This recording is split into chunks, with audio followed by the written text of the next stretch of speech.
It is my privilege to bring a word of welcome as you gather once again for your annual meeting as United Methodist Women of the Western North Carolina Conference.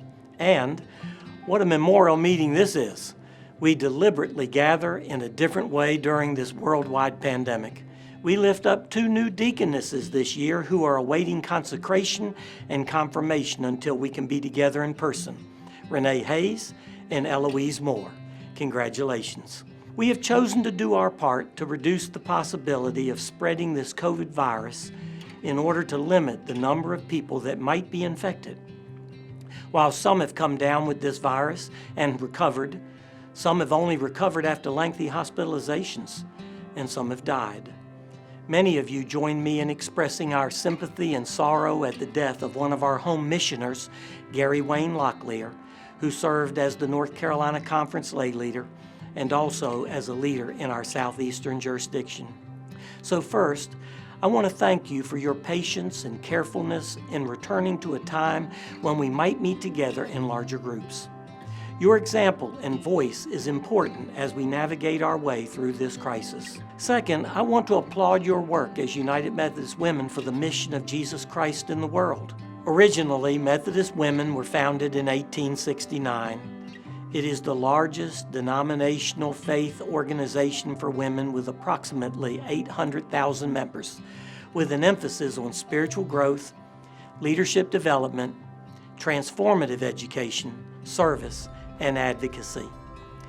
For those of you who may have just started becoming more active in United Methodist Women, you may not realize that United Methodist Women members raise up to $20 million each year for programs, ministries, and projects related to women, children, and youth in the United States and in more than 100 countries around the world.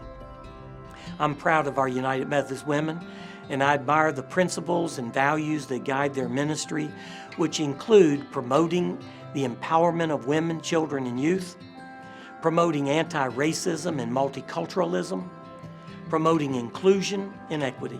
All of this work is guided by the vision of United Methodist Women turning faith, hope, and love into action on behalf of women, children, and youth around the world. Thank you for providing opportunities and resources to grow spiritually, to become more deeply rooted in Christ, and to put faith into action. Finally, I want to say how proud I am of the individual efforts of women throughout our annual conference who have been teaching, leading discussions on how our faith in Jesus intersects with the world, and doing the routine acts of kindness that reflect a genuine life of faith. Thank you. The cross and flame are symbols of the church and appear on the United Methodist Church emblem. The cross reminds us to follow in the steps of Jesus. The flame originates from Pentecost and resonates even today in Paul's words to Timothy, "I remind you to stir into flame the gift of God which is within you." As United Methodist Women, you give our gift of God with others through mission. At this time, our United Methodist Church continues to work through issues related to sexuality. We have the pandemic and its devastating effects on our families and communities. We are now engaged in conversations related to race and racism, and now we're in the midst of a very divided election.